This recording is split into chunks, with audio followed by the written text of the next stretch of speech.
Chilling tales for dark nights.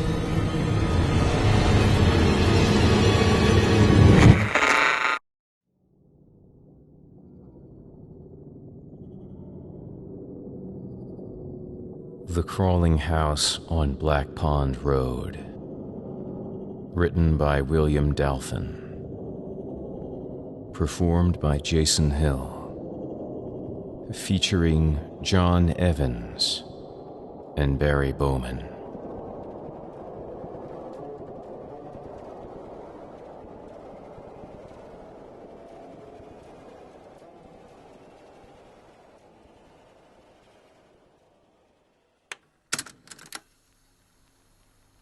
I'm currently seated at a computer terminal in a little white, sterile room. There's about a half dozen other computer terminals here, all facing the same way, like a classroom. There's posters on the wall with medical information. Everyone in them looks happy and complacent. Zombies. This place is called Sleep Health Centers, just outside of Boston. It's a clinic for people with sleeping disorders. I'm feeling a little loopy from the azoplicone, so if my speech gets all slurred, you'll just have to deal with it. The docs want me to do some recording and try to verbalize my thoughts. He said that the process can help with insomnia.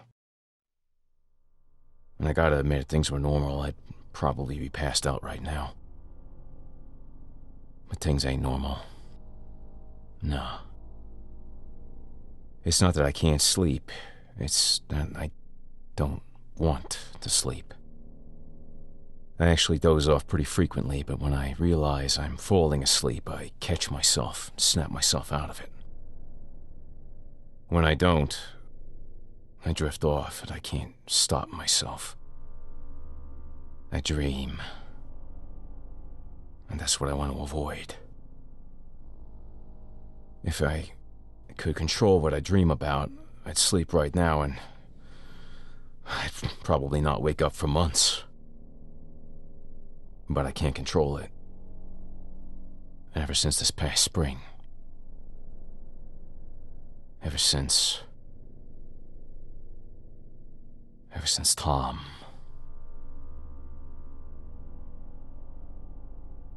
That house on Black Pond Road. Just thinking about it makes my skin crawl. Writing that makes me see it all again in my head. I don't want to relive it, but Dr. Kirsch, he's my doc. Nice guy, smiles a lot. Practically whispers when he talks. Dr. Kirsch said that if maybe I write about my experience, it might release me from it, as he puts it. Like there's some sort of mental hold on me, torturing me. Guilt? I was as much a victim as Tom was. Tom. Tom was my friend from college. We both attended Boston University. Freshman year, his room was right across the hall from mine. I remember running into him on a bench late one night while my roommate was spending too long talking on the phone to his girlfriend back home. Tom bummed me a smoke and we just sat, talked about our roommates' idiosyncrasies. Couple hours. After that, we just hung out all the time. Even after college, we stuck together. Both got jobs in the city. Lived near each other in Somerville. When was that? It was May, right? Friday the 13th. Of all days. And Tom called me up after work. I remember the conversation like it was yesterday. What do you got going on this weekend? Nothing. Any chance you could help me clean out a house? Who are we robbing? My dead aunt. Friends help you move, good friends help you move bodies, eh? Unfortunately, somebody already moved the body, but she's got a lot of other stuff in her place, and I need to clean it out so it can get sold. Tom picked me up that night. We drove and listened to tunes on the radio, stopped and ate, chilled, just drove and drove. And as we were going, I posed the question, "So, Tom, how'd she die?" She hung herself. Well, I'm sorry for your loss. Don't be, she was absolutely insane. I'm sure she loved you too. Hardly. But she loved her brother, and he just happened to be my father. He needs to get the house sold, but my parents live out in Washington now, so I agreed to clean the house. What a good son you are. Well, I'm getting paid for it. Oh, I see. I help do the work and you get all the reward. You get the reward of my company for a weekend. In some rat hole. I guess that's better than what I had planned. Black Pond Road. It's a hell of a name for a place.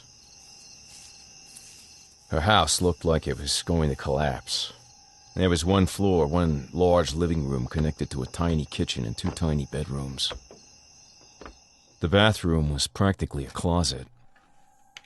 There was a screened porch off the side looking into the woods. It was about after 1 a.m. when we got there. I remember suggesting we sleep in the car, just in case the house collapsed. Tom pulled out a flashlight. We gathered our bedrolls and backpacks and went inside.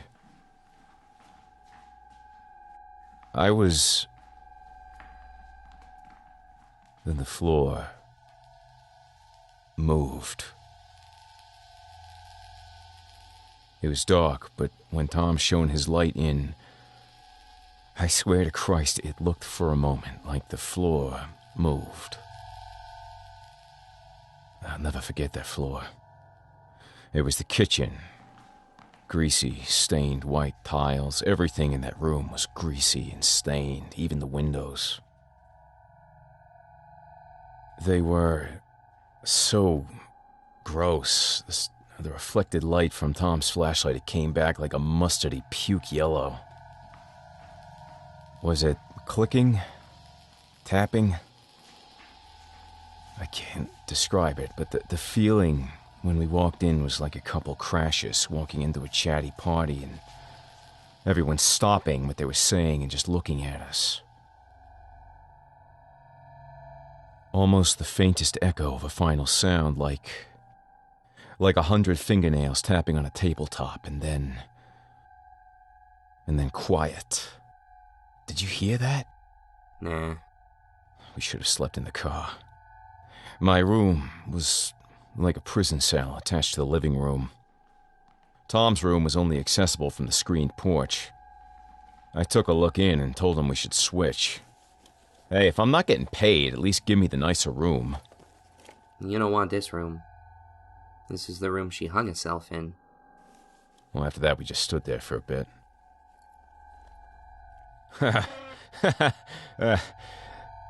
The only thing missing from my room are bars on the window.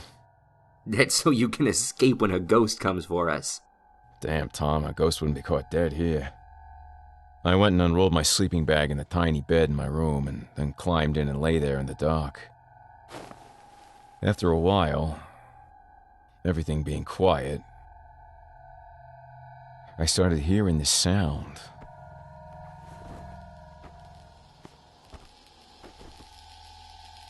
It was like chittering and buzzing. Mosquitoes, that's what I thought. I pulled the sleeping bag over my head and tucked it under me to keep anything out. Oh, God. If I hadn't been so tired. Something bit me on the web of skin between my fingers. I woke up and was instantly in pain all over my legs, like 100 needle pricks. And my feet felt like I was standing in the sand at the beach when the water coming in and the mud squishing between my toes. I jerked out of the sleeping bag and fell on the floor. I hurt my chin on something. I don't know what.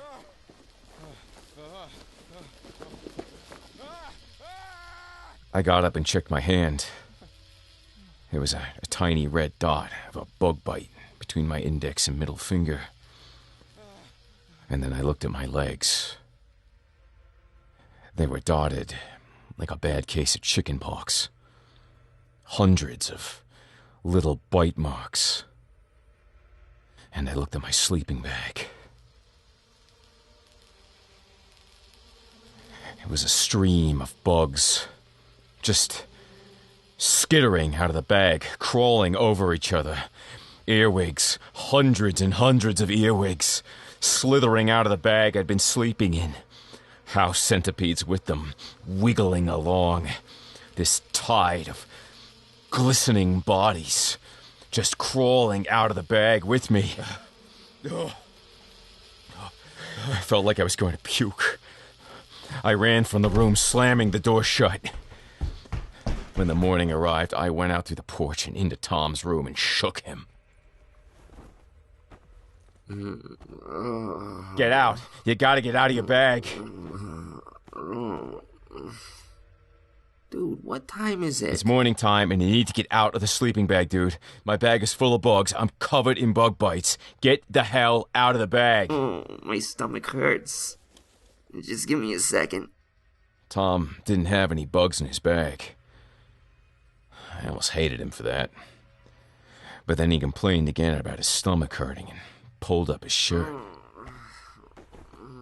I saw these swollen marks all along the waistline of his pants. What the hell, dude? We are not sleeping in this house, man. Look at my legs. My bites weren't swollen, but they itched so bad. I wasn't taking my bedroll home. No way in hell was I keeping it after seeing all those bugs crawl out of it. Burn it.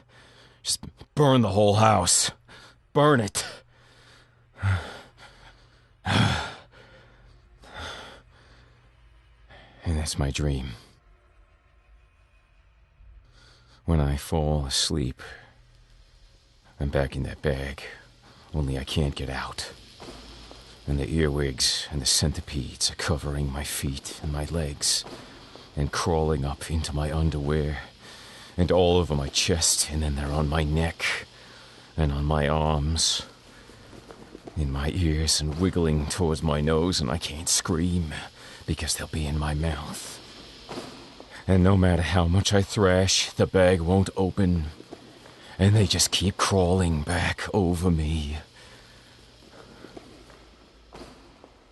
I can't dream that anymore. I spent a week telling myself it was just a dream, but I know they didn't crawl over me. They had to have been all over me as they slithered into the warm, dark comfort of my bag. Maybe I wouldn't dream it if Tom hadn't. I'm getting off track. We didn't find any bugs in Tom's room. He gave me his car keys, and I went into town and bought some cortisone for him to put on the bites. When I got back, Tom was outside. He had this flashlight, and he was looking under the porch. Come here. So I went over. I looked under the porch at what he was pointing at. The porch was raised on these concrete blocks because of the tilt of the ground. We could see all the way under the house. On the far side, there was this gray muck. It looked like crusted, packed mud. That's a hive. I remember it felt like I just hit the peak on a roller coaster and now the world was flying down at me. It's huge. There's no way I can do the enormity of this thing justice. It was spread across the underside of the house from the edge of the base on deep into the darkness. Nothing was moving on it. But I looked at it a long time. I could see little passage holes in it. Hundreds and hundreds of holes. We are leaving. I was ahead of Tom. I wanted to be home already. I waited while Tom used the cream I'd bought on his bites, which I knew now was stings. It was unnatural. I swear, the aggressiveness of the insect life in that house. I ended up driving us back. Tom got these awful cramps. He eventually had to lie down in the back seat, doubled over in pain. I pulled over at a rest stop and made him let me check the spots out. His swelling had gone down, but he had these stabbing pains in his gut. I told him we needed to take him to the doctor. I wanted to see one myself. I had these bites all over my legs. You've got to tell your parents to burn that house to the ground. Oh, believe me, I will. I went and had the bites checked on Sunday. It was fine.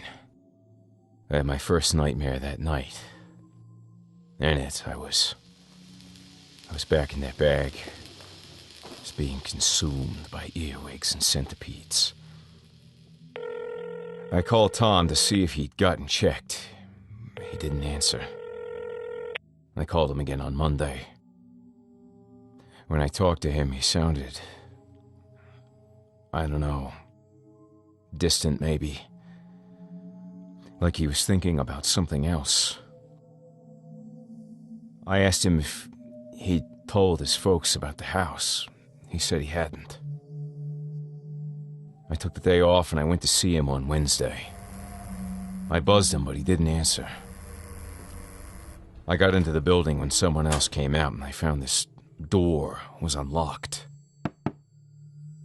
He was sitting on his couch, just staring at the far wall. He looked gray. His skin, it wasn't pale or rotting or anything like that, but he did not look healthy.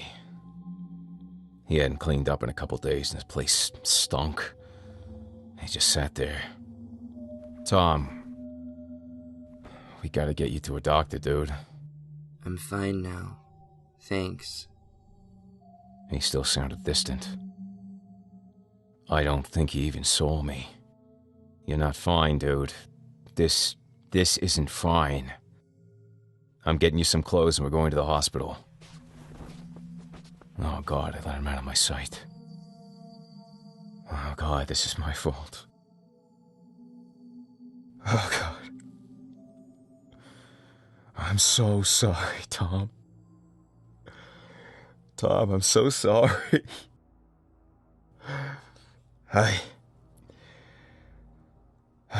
When I came back, he was gone. And his door was open. I went outside and I looked for him, but he wasn't anywhere. I waited for hours on the step of his building when I finally went home. I went back after work on Thursday, but his door was shut and locked. I buzzed him, but I got no answer. I called his cell and was directed straight to voicemail. I didn't know what to do. I was just struggling to think. I've been having this nightmare for days and hadn't started refusing to sleep. I just couldn't think straight. I should have called the police. When I got home, I just fell asleep on the couch. And I dreamed of being trapped in that bag again. I swear, when I woke up, I felt like the bites on my legs had returned. Friday arrived. It was a week after that awful day, when I was just a zombie the whole day. My supervisor just told me to go home.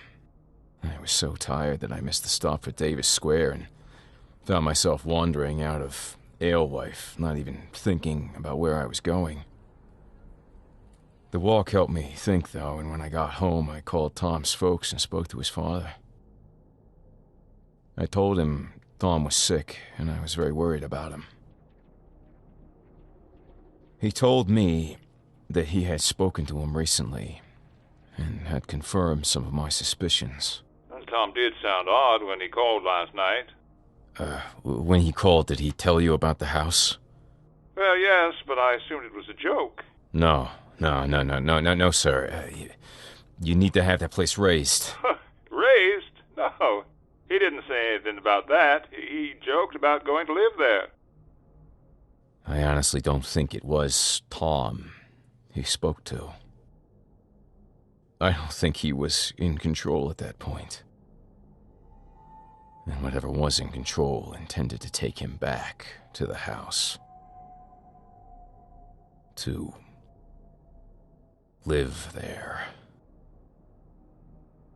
Poor Tom. I went back to his place that afternoon and got in again.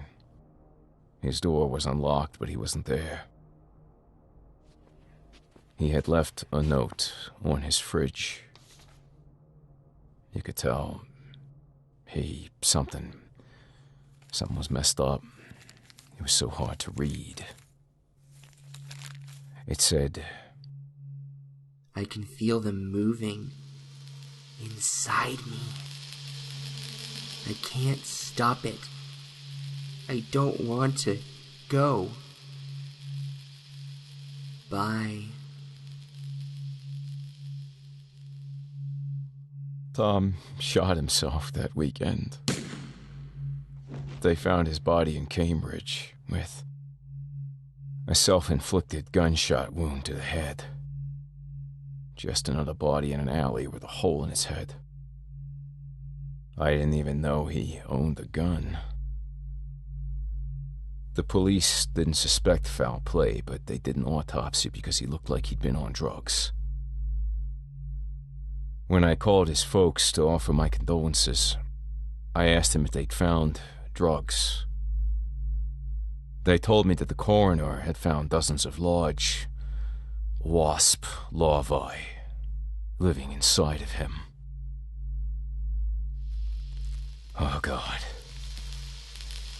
They had been feeding on him from the inside, burrowing through his body. I told his parents to burn that house to the ground and salt the earth once the ashes were cold. I don't know what they did about it. It may still be there, buzzing and chittering with life. And the floor moved. The house took Tom's life. The bugs. And I can't sleep. I'm trapped in a bag. And they're getting in my mouth. And my nose. And my ears. And they're moving across my skin. And they're consuming me. I don't feel better. I just want to forget. How do I end this thing? I can't stand this room anymore.